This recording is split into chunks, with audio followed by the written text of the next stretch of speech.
VIT Vellore, MIT Manipal, SRM KTR और KIIT Bhubaneswar, ये चारों ही इंडिया के काफ़ी पॉपुलर प्राइवेट इंजीनियरिंग इंस्टीट्यूशन हैं जिसके लिए हर साल कई लाख स्टूडेंट्स अप्लाई करते हैं। लेकिन इन सारे ही इंस्टीट्यूशन में कई सारी बातें सिमिलर है, जैसे कि इनका fees range, world class infrastructure और बड़े बड़े प्लेसमेंट क्लेम्स। इन्हीं सिमिलैरिटीज़ को देखकर कई सारे स्टूडेंट्स कंफ्यूज हो जाते हैं कि इनमें से कौन सा इंस्टीट्यूशन बेस्ट रहेगा उनके लिए। तो आज के इस वीडियो में हम फीस, प्लेसमेंट्स, स्टूडेंट इनटेक और फैकल्टी प्रोफाइल जैसे कई सारे पैरामीटर्स के बेसिस पर इन चारों ही इंस्टीट्यूशन को कंपेयर करेंगे और वीडियो के एंड में सारे पैरामीटर्स के बेसिस पर एक कंक्लूजन्स भी ड्रॉ करेंगे कि इनमें से कौन सा इंस्टीट्यूशन बेस्ट रहेगा तुम्हारे लिए। तो बिना देरी के शुरू करते हैं इस वीडियो को।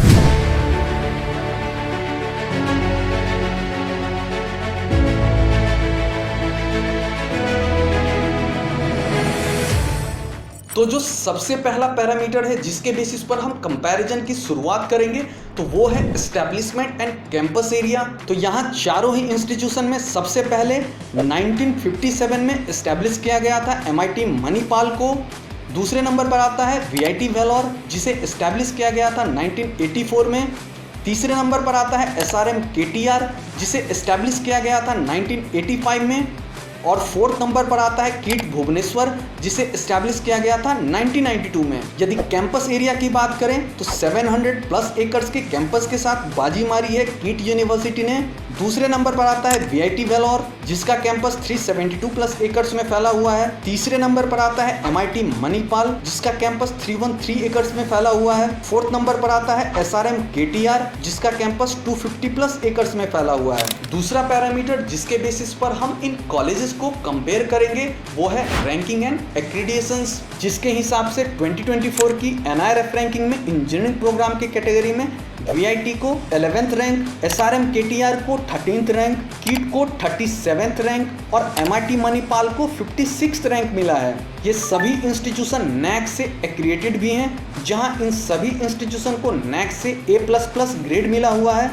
लेकिन यहाँ भी वीआईटी को नैक एक्रीडिएशन में 3.66 आउट ऑफ 4, एसआरएम को 3.55 आउट ऑफ 4, कीट को 3.52 आउट ऑफ 4 और एमआईटी मणिपाल को 3.65 आउट ऑफ 4 मिला हुआ है। अब जो नेक्स्ट पैरामीटर है स्टूडेंट इनटेक और फीस को लेकर इन्हें कंपेयर करें तो स्टूडेंट इनटेक के मामले में सबसे पहले नंबर पर आता है वीआईटी वेलोर जिसके पास सबसे अधिक 7200 से लेकर 10,000 तक सीट्स अवेलेबल है। दूसरे नंबर पर आता है एसआरएम केटीआर जिसके पास 5085 से लेकर 5500 तक सीट्स अवेलेबल हैं। तीसरे नंबर पर आता है कीट यूनिवर्सिटी जिसके पास 3600 से लेकर 4000 तक सीट्स अवेलेबल हैं। फोर्थ नंबर पर आता है एमआईटी मणिपाल जिसके पास 1860 से लेकर 2200 सीट्स अवेलेबल हैं। यदि फीस की बात करें तो वीआईटी में कैटेगरी वाइज यानी कि रैंक वाइज या फिर ब्रांच वाइज फीस देखने को मिलता है, जहां फीस डिफरेंट ब्रांच और स्पेशलाइजेशन के लिए अराउंड 14 लाख से लेकर 24 लाख के बीच रेंज करता है। एसआरएम में भी फीस ब्रांच वाइज है, जहां 4 इयर्स की टोटल फीस अराउंड 12 लाख से लेकर सीएससी और सीएससी स्पेशलाइजेशन के लिए फीस अराउंड 20 to 24 लाख के बीच चला जाता है। यदि कीट के फीस की बात करें तो यहाँ भी फीस ब्रांच वाइज देखने को मिलता है, जहाँ कोर ब्रांचेज के लिए फीस 4 साल में अराउंड 14 लाख का, तो वहीं सीएससी स्पेशलाइजेशन के लिए फीस अराउंड 18 लाख तक देखने को मिलता है। यदि एमआईटी मणिपाल के फीस की बात करें तो यहाँ भी फीस ब्रांच वाइज ही देखने को मिलता है, जहां कोर ब्रांचेज के लिए फीस 4 इयर्स में अराउंड 17.06 लाख से लेकर 20.54 लाख के बीच रहता है, तो वहीं सीएससी और सीएससी स्पेशलाइजेशन के लिए फीस 20.54 लाख से लेकर 22.10 लाख के बीच रहता है। अब इन चारों कॉलेजेस की ही फीस हाई है, तो यदि तुम ऐसे कॉलेज ऑप्शंस के बारे में सोच रहे हो जहां फीस कम हो और प्लेसमेंट्स की भी डिसेंट अपॉर्चुनिटी हो, तो ऐसा ही एक एग्जाम है AICEE, उसके लिए अप्लाई कर लेना। AICEE एक नेशनल लेवल एग्जामिनेशन है जिसे इंडिया का फर्स्ट न्यूज एग्जामिनेशन कहा जाता है और इसके एक सिंगल एप्लीकेशन को कंप्लीट करके तुम इंडिया के 1200 प्लस कॉलेजेस और 250 प्लस यूनिवर्सिटीज में एडमिशन्स ले सकते हो। AICEE एग्जाम को होम बेस्ड मोड और सेंटर बेस्ड मोड दोनों मोड में ऑर्गेनाइज किया जाता है। होम बेस्ड मोड में तो तुम अपने घर से ही लैपटॉप, डेस्कटॉप, टैबलेट, पीसी या फिर इवन स्मार्टफोन की हेल्प से इस एग्जामिनेशन में अपीयर हो सकते हो। इसके अलावा भी AICEE एग्जामिनेशन के कई सारे एडवांटेजेस हैं जो कि इसे एक मस्ट अप्लाई इंजीनियरिंग एग्जाम बनाते हैं। तो यदि तुम 12th क्लास के स्टूडेंट हो और इस ईयर इंजीनियरिंग प्रोग्राम में एडमिशन की सोच रहे हो तो AICEE के लिए लास्ट डेट से पहले जरूर अप्लाई कर लेना। AICEE के एप्लीकेशन के लिए तुम AICEE के ऑफिशियल वेबसाइट www.aiceee.in को विजिट कर सकते हो। वैसे एप्लीकेशन लिंक मैंने वीडियो के डिस्क्रिप्शन में भी डाल दिया है। अब AICEE के इंपॉर्टेंट नोटिफिकेशन के बाद फिर से लौटते हैं वीडियो पर और बात करते हैं सबसे इंपॉर्टेंट टॉपिक यानी कि प्लेसमेंट्स की। अब यदि बात करें प्लेसमेंट्स की तो मार्केट में इन इंस्टीट्यूशन के कई सारे प्लेसमेंट स्टैट्स अवेलेबल हैं, लेकिन इनमें जो सबसे रिलायबल है वो है NIRF में मेंशन इनके प्लेसमेंट स्टैट्स। तो इसके हिसाब से 2022-2023 के सेशन में VIT वेलोर में offered median CTC around 9 lakhs का रहा था और यहाँ टोटल 7053 स्टूडेंट्स में से 4923 स्टूडेंट्स प्लेस्ड हुए थे। तो इस हिसाब से यहाँ का प्लेसमेंट परसेंटेज अराउंड 69.8% का रहा था। MIT मणिपाल में 2022-2023 में ऑफर्ड मीडियन CTC 8.88 lakhs का रहा था और यहाँ टोटल 1664 स्टूडेंट्स में से 1136 स्टूडेंट्स प्लेस्ड हुए थे, जिस हिसाब से यहाँ का प्लेसमेंट परसेंटेज अराउंड 75% का रहा था। कीट में 2022-2023 में ऑफर्ड मीडियन CTC 7.5 lakhs का रहा था और यहाँ टोटल 3619 स्टूडेंट्स में से 2636 स्टूडेंट्स प्लेस्ड हुए थे, जिस हिसाब से यहाँ का प्लेसमेंट परसेंटेज अराउंड 72% का रहा था। यदि SRM KTR की बात करें तो यहाँ 2022-2023 में ऑफर्ड मीडियन CTC 6.1 lakhs का रहा था। साथ ही यहाँ टोटल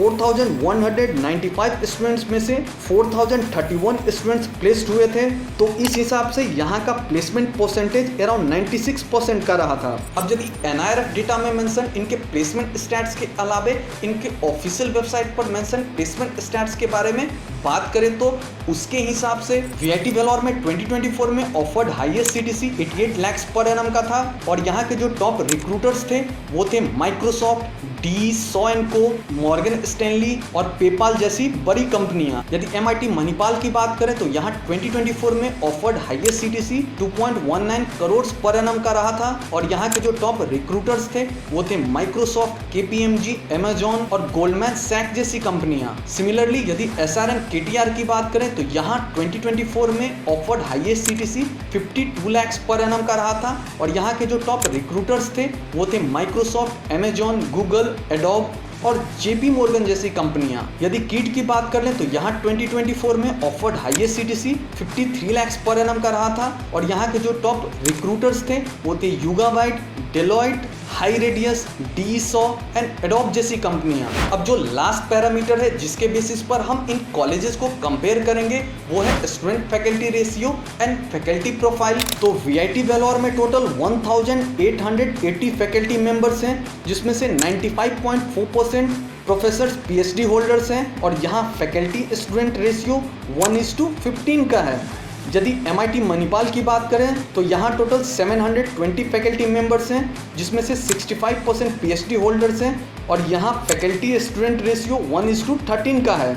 यदि SRM KTR की बात करें तो यहाँ टोटल 1318 फैकल्टी मेंबर्स हैं, जिसमें से 47.57% PhD होल्डर्स हैं और यहाँ फैकल्टी स्टूडेंट रेशियो 1:16 का है। यदि बात करें कीट भुवनेश्वर की तो यहाँ टोटल 1056 प्लस स्टाफ्स हैं, जिसमें से 73.3% PhD होल्डर्स हैं और यहाँ का ओवरऑल फैकल्टी स्टूडेंट रेशियो 1:15 का है। तो यहाँ तो हमने कई सारे पैरामीटर के बेसिस पर इन चारों ही इंस्टीट्यूशन को कंपेयर कर लिया। तो अब बात कर लेते हैं कंक्लूजन्स के ऊपर। तो मेरे हिसाब से यदि तुम्हें VIT वेलोर में कैटेगरी 1 या फिर कैटेगरी 2 में CSE या फिर CSE स्पेशलाइजेशन मिल रहा है तो वहाँ तुम एडमिशन कंसीडर कर सकते हो, क्योंकि वहाँ तुम्हें बाकी तीनों इंस्टीट्यूशन के कंपैरिजन में ROI इस कैटेगरी में अच्छा मिल जाएगा। लेकिन यदि तुम्हें एडमिशन कैटेगरी 3 या फिर कैटेगरी 4 या फिर कैटेगरी 5 में मिल रहा है तो तुम MIT मणिपाल को कंसीडर कर सकते हो। MIT मणिपाल थोड़ा लेस क्राउडेड है तो कंपटीशन भी तुम्हें कम देखने को मिलेगा। इसके अलावा इसे 1957 में एस्टैब्लिश किया गया था, तो तुम्हें एलुमनाई नेटवर्क भी काफी अच्छा देखने को मिलेगा। यदि बात करें SRM KTR और कीट भुवनेश्वर के बारे में, तो मेरे हिसाब से तुम इसे रैंक 3rd और 4th पर रख सकते हो, वो भी CSC या फिर CSC स्पेशलाइजेशन जैसे ब्रांचेज के लिए। यदि कोर ब्रांचेज जैसे कि इलेक्ट्रिकल, मैकेनिकल, सिविल जैसे ब्रांचेज की बात करूं, तो यहाँ तुम्हें SRM KTR और MIT मणिपाल का ही ऑप्शन चूज करना चाहिए, क्योंकि बाकी VIT वेलोर और कीट में मैक्सिमम सॉफ्टवेयर ब्रांच से रिलेटेड कंपनीज ही प्लेसमेंट्स के लिए आती है, तो यहाँ तुम्हें थोड़ा सेटबैक लग सकता है। एक और बात का ध्यान रखना कि इन चारों ही इंस्टीट्यूशन में CSC या फिर CSC स्पेशलाइजेशन के लिए फीस आराम से 18 to 24 लाख के बीच रहता है। यदि तुम इसमें हॉस्टल और मेस चार्जेस को भी ऐड करोगे तो यह अराउंड 28 to 30 लाख तक हो सकता है। इसके अलावा तुम्हारे पर्सनल एक्सपेंसेस एक्स्ट्रा होंगे, तो यदि तुम इतना फीस आराम से अफोर्ड कर सकते हो तो ही इन कॉलेजेस में एडमिशंस की सोचना। अब जैसा कि मैंने इस वीडियो में पहले भी बताया था, AICEE एग्जामिनेशन के थ्रू कई सारे ऐसे कॉलेजेस के ऑप्शंस हैं जहां फीस कम है और प्लेसमेंट्स की भी डिसेंट अपॉर्चुनिटी है, तो लास्ट डेट से पहले इसके लिए तो जरूर ही अप्लाई कर लेना। तो हम मिलते हैं नेक्स्ट वीडियो में। Till then I really hope you will take very good care of yours. और हाँ, आई रियली होप कि मेरा यह वीडियो तुम सभी को पसंद आया है। यदि मेरा यह वीडियो पसंद आया है तो इसे लाइक करो। यदि तुम्हारी कुछ भी क्वेरी है तो इस वीडियो के नीचे कमेंट कर देना, मैं वहाँ रिप्लाई कर दूंगा, या फिर तुम मुझसे इंस्टाग्राम के थ्रू भी कनेक्ट कर सकते हो। और ऐसे ही इंफॉर्मेटिव वीडियोज़ के लिए do like, comment, share and subscribe this channel.